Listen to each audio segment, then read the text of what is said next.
ही हल्के फुल्के शब्दों में संगीत को मार्गदर्शन दिया। धन्यवाद सर।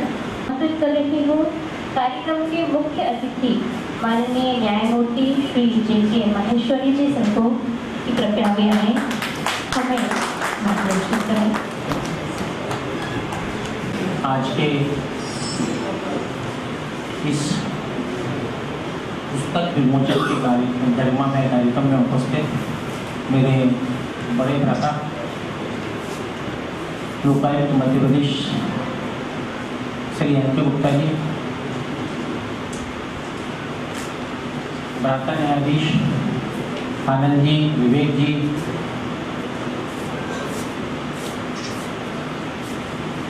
पुस्तक विमोचन कार्यक्रम के लेखक, मृत्यु कैसे होती है फिर क्या होता है, श्री राजेंद्र तिवारी जी, कार्यक्रम में उपस्थित श्री सुशोभन Banerjee, additional DG Madhya Pradesh session, Shri Srivastava ji, प्रभारी जिला एवं सत्र न्यायाधीश दतिया,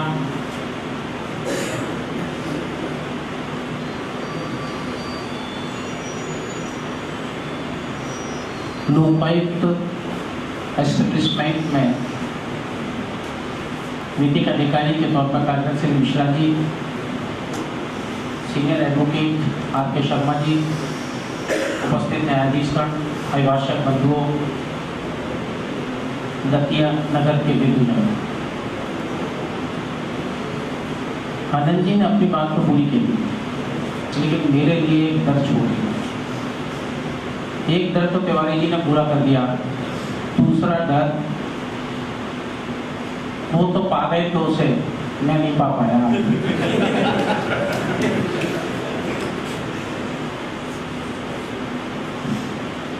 वकालत में आदत होती है बोलने की,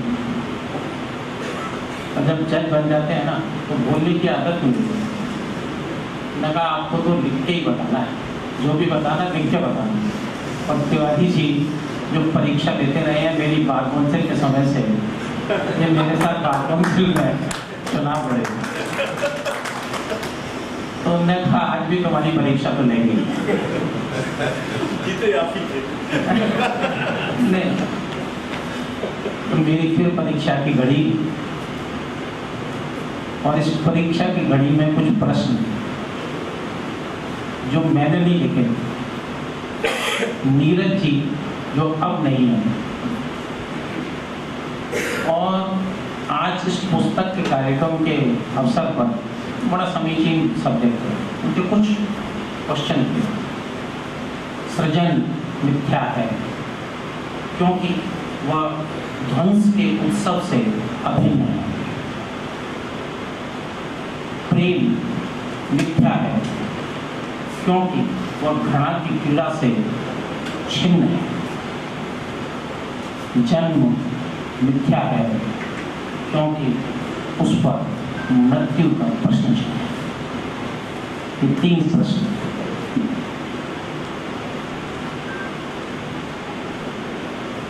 तीनों प्रश्नों में से एक प्रश्न का उत्तर जो अंतिम था उसमें उन्होंने 2 लाइन लिखी हैं और बड़ी अच्छी लिखी। प्राण जीवन को ऑब्जेक्ट करके लिखा, प्राण जीवन क्या क्षणिक बस सांस का व्यापार, प्राण जीवन क्या क्षणिक बस सांस का व्यापार, देह की दुकान जिस पर काल का अधिकार, देह की दुकान जिस पर काल का अधिकार। प्रश्न भी लिखा उन्होंने और यहाँ छोड़ दिया उन्होंने। उनको मालूम था कि अब इसका जवाब आगे तिवारी जी देंगे, और वो तिवारी जी की पुस्तक में इसका जवाब।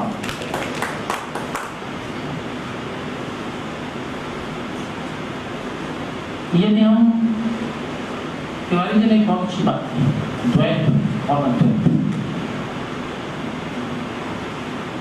द्वैत और अद्वैत में एक का जवाब तो यहाँ मिल गया है, लेकिन द्वैत का जवाब अभी हम और वो जवाब इस थ्योरी पर नहीं चलता। लेकिन आज हम बात वही करेंगे। हम पाते हैं कि रामचरितमानस में एक उल्लेख मिलता है कि ईश्वर अंश जीव अविनाशी और चेतन अमल सहज सुख से। आनंद जी ने जिक्र किया चेतना का। तो चेतना कैसी, इसके दो अर्थ लोग देते हैं। ये तो सभी मानते हैं कि ईश्वर अंश है जब तक जीव अविनाशी है, लेकिन भौतिकवाद में चेतना, अमल, सहजता और सुख राशि का जो शाब्दिक अर्थ लिया गया वो ये है कि यदि वो अंश है तो हमारी चेतना है, अमल है, और अमल कैसा है, क्या होना चाहिए, वो भौतिकवाद के तहत, और यदि हमें वो सब सोचने की शक्ति है तो हम सहज और हमको सुख मिलता है। और सुख कौन सा, भौतिक सुख मिलता है। लेकिन इसका दूसरा अर्थ है कि वो चेतना कौन सी, चेतना उस अंश की जो ईश्वर से प्राप्त अंश है और उसी अंश को प्राप्त करना है, वो चेतना जिसका जिक्र अभी आनंद जी करते हैं। तो यदि वो चेतना होती है और उस चेतना का अमल क्या होगा, अमल ईश्वर प्राप्ति सिर्फ एक है, और जब ईश्वर की प्राप्ति होती है तो जो आनंद की अनुभूति होती है उस अनुभूति का विवरण कहीं नहीं दिया। दो आध्यात्म के तहत उसका वर्णन और भौतिकवाद के तहत उसका वर्णन, दो अलग अलग पहलू।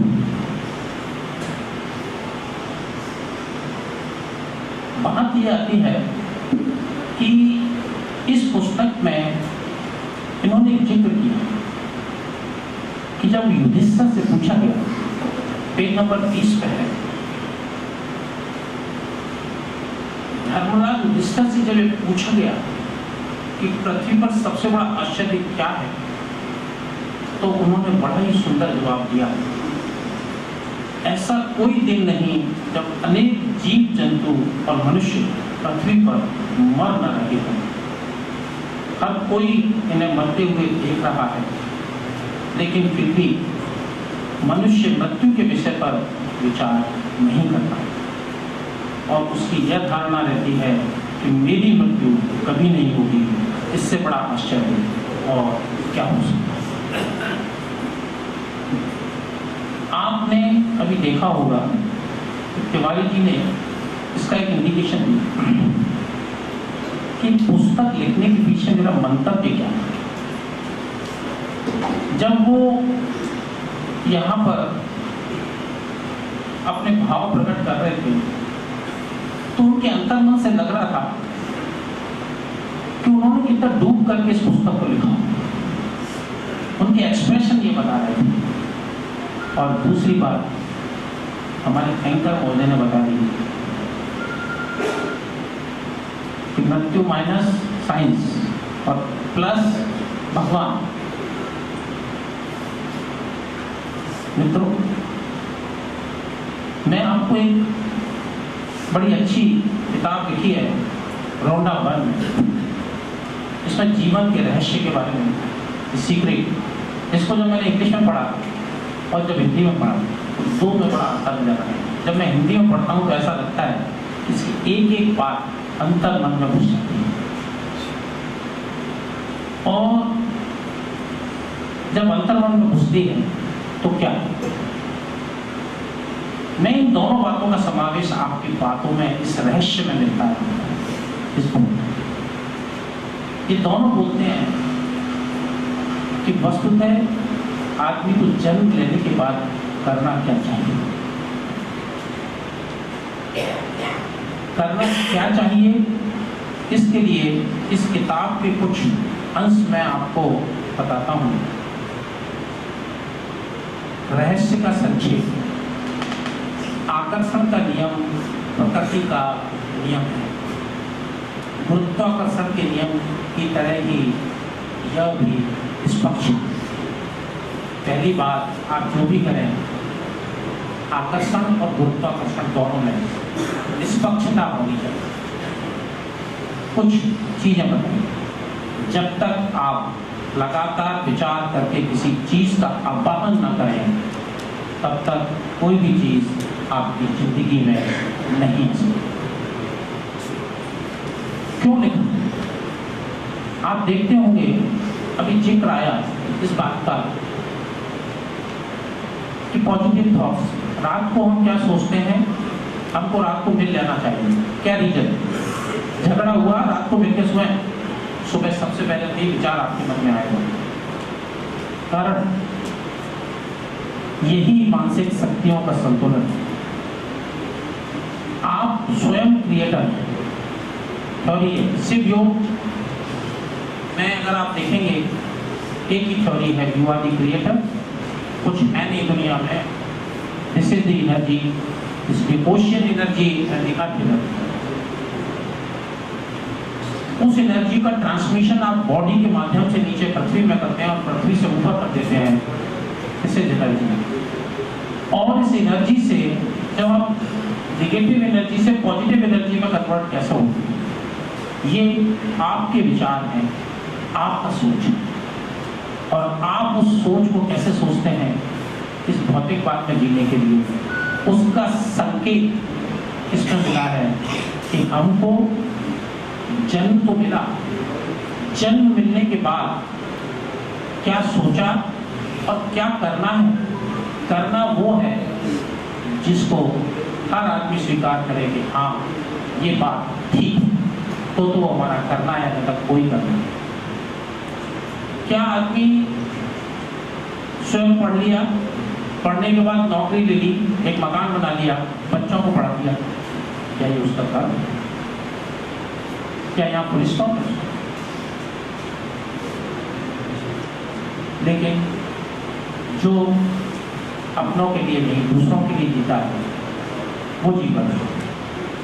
हम देखते होंगे हम लोगों ने कई लोग सुबह एक प्रार्थना करते हैं, इतना तो करना स्वामी जब प्राण तन से निकले। मुझे लगता है कई लोग कहते हो वो सावरा खड़ा हो, मुरली का स्वर बना हो। ये सब क्या हमने ये किया? मेरा प्रश्न इस पर नहीं है, विचार है, सोच है, लेकिन हमने किया? और यदि नहीं किया तो इस किताब को जो आज मृत्यु कैसे और उसके बाद क्या होता है, आज इसको समझने के बाद मैं कहता हूं आज से शुरू कर। कुछ इश्यूज ऐसे हैं जो प्रैक्टिकल में देखते हैं, हमारे घर में हम देखते हैं रोज, पर वास्तविक तौर पर हम कितना कर रहे हैं? क्या हमारा कमिटमेंट है? क्या हमारा सोच है उसके लिए? और यदि नहीं है तो हमको करना है। और मैं उसके लिए 4 पंक्ति आपको नीरज जी की बताता हूं। एक चीज है जो अभी होके अभी हुई, एक बात है जो अभी होके अभी हुई है। जिंदगी नींद है जो लगातार अभी आने वाली बची, और जो अभी सो के अभी सोई अभी सोई। तो जो होने वाला है, जिसके लिए हमें करना है, जिसका हम विचार रखते हैं, लेकिन जो हम नहीं कर पा रहे हैं, और यदि हम उसको कर लेते हैं तो आप मानिए कि इस किताब का पहला पैर जो है मृत्यु कैसे होती है और जो साधारण हो उसमें मृत्यु की अनुभव की। अब किलर का अनुभव देखेंगे, उसमें लिखा है, उन्होंने लिखा कि जब मृत्यु होने वाली होती है तो आदमी थोड़ा सा बेहोश हो जाता है। तिवारी जी ने तो बहुत सी चीजें बता दी। आप समझ लीजिए 12-15 इश्यूज हैं जिनका कोई हमारे पास प्रमाण नहीं है, पर जैसे जैसे महसूस होने लगे आपको, तो आप समझिए कि हमारा वृद्धावस्था आने लगी। अवस्था आने लगी, इसका मतलब मृत्यु आएगी। तो मृत्यु आने के लिए हमको क्या करना चाहिए, मैं उसकी बात कर रहा हूँ। तो उस समय जो स्थिति होती है और हमें जो प्राप्त करना है अपने जीवन में, जिसका कि मैंने आपको जिक्र किया था कि ईश्वर अंश जीव अविनाशी, और ऐसी चेतना रहे हमें जिसका अमल हो, जिससे हमें वो आनंद की प्राप्ति हो, जिससे हम सर्वानंद बोलें। तो उसके लिए आवश्यकता क्या है? तो उन्होंने लिखा कि आदमी को एहसास होने लगता है कि परिस्थितियां ये हैं। दूसरा एक पहलू उन्होंने कहा कि जब आदमी की मृत्यु हो जाती है, तो मृत्यु हो जाने के बाद वो 15 दिन वो आत्मा आसपास ही रुकती है। यदि आप रोते हैं तो ये एहसास होता है कि उसको ये लगता है, बुरा लगता है। उन्होंने जिक्र किया अभी, उसका एहसास होता है कि जो लोग रोते हैं आसपास, then that आत्मा do not feel it happy, you should not be, हमको नहीं रोना। कुछ ऐसे इन्होंने उल्लेख इसमें किए। बात यह है कि यदि हम साइंस की बात करें तो साइंस में भी देखेंगे तो ये शरीर 16 पिंडों से बना हुआ है। और यदि गरुड़ पुराण का उल्लेख यदि उन्होंने किया है तो यदि आप देखेंगे उसमें हिंदू पद्धति से यदि कोई हम दाग करते हैं या क्रीमेशन की प्रक्रिया करते हैं तो उसमें 16 पिंड दिए जाते हैं। मैं गया मुझे बताया किसी ने, तो मैंने कहा गया जाके मैं करूँगा क्या? तो सबसे पहले मैंने कहा ये कहाँ मिलेगा इसका लिटरेचर? तो संस्कृत में था, संस्कृत में इतना नहीं समझता, जानता भी नहीं। तो मैंने गीता प्रेस गोरखपुर की एक किताब थी, श्राद्ध गया प्रकाश, मैंने उस किताब का अध्ययन किया और उस किताब को मैंने 3-4-5 दिन पढ़ा। पढ़ने के बाद मुझे नतीजा मिला कि ये क्यों, ये 16 पिंड हैं, क्या होते हैं वो पिंड, वो क्यों दिए जाना चाहिए वो 15 दिन में। और गरुड़ पुराण में इसका उल्लेख आता है कि यदि आपने किसी व्यक्ति की जीवात्मा ने क्या किया क्या नहीं किया, और यदि वो नहीं करता तो उसे किस तरह की यातनाएं या सुख का अनुभव भी होती है, इसका उल्लेख गरुड़ पुराण में मिलता है। लेकिन जो पिंड का तरीका है वो भी गरुड़ पुराण में ही दिया। अपने यहाँ 4 वेद, पुराण और उपनिषद सब में यदि आप देखेंगे उन सबका उल्लेख नारद संहिता में मिलता है। नारद संहिता यदि आप पढ़ लें तो सबका जिस आपको उसमें मिलेगा।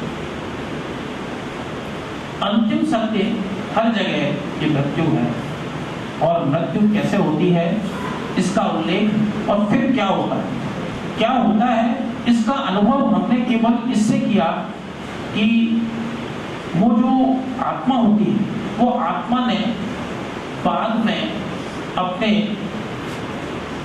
उद्गार, कुछ लोगों ने उनको रिसीव किया, हमने भी किया था हॉस्टल पीरियड में, मैं आपको बताता हूँ अभी। तो वो आत्मा बताती है, लेकिन वो उस पर डिपेंड करती है वो आत्मा कैसी है, वो कौन सी आत्मा आवाहित होती है। इसमें आत्मा आवाहित होती है इसका उल्लेख है। और इसमें एक जो प्लेचिट मेथड है, जब हम यहाँ कॉलेज में पढ़ते थे वो हॉस्टल में रहते थे, हमारे बड़े तमाम जिज्ञासु लोग, उन्होंने कहा आत्मा का प्लेचिट का उपयोग है। कोई तैयार नहीं हुआ, वो 4-5 लोग अभी थे सब, मैंने कहा चलो बैठ जाते हैं। ये इनको रियलिटी बता रहा हूँ आपको। और प्लेन चेक का प्रयोग किया, रख के कटोरिया और सब सिस्टम से, और मैं चालू किया, one holy spirit come to this place. वो होली स्पिरिट मतलब हम 4 लोग इसके प्रत्यक्षदर्शी, 5 लोग हैं। वो होली स्पिरिट तो कोई नहीं आए, वो एक आत्मा आई और एक शाटा मारा जाए। इससे रियलिटी बताता हूँ। अब वो घबरा के वही सज्जन भागे वहाँ से, उसका क्या किया जाए, और वो हमारे रूम में हॉस्टल के में। फिर कोई एक सज्जन थे, उनको कुछ अंदाज था, तो उन्होंने उसका फिर अंडू करने का प्रोसेस बताया और वो अंडू किया गया। तो question is Holi spirit, and this Holi spirit कौन होगी? ये वही होगी जो इस उसका इंडिकेशन इस किताब से मिलता है कि आपको क्या पाना है। आपका जीवन प्रतिवर्ष घट रहा है और जितना बचा है उसमें आपको क्या करना है। मित्रों, ये किताब मुझे लगता है तिवारी जी के वकालत व्यवसाय में से जो समय बचा उसके मंथन का निचोड़।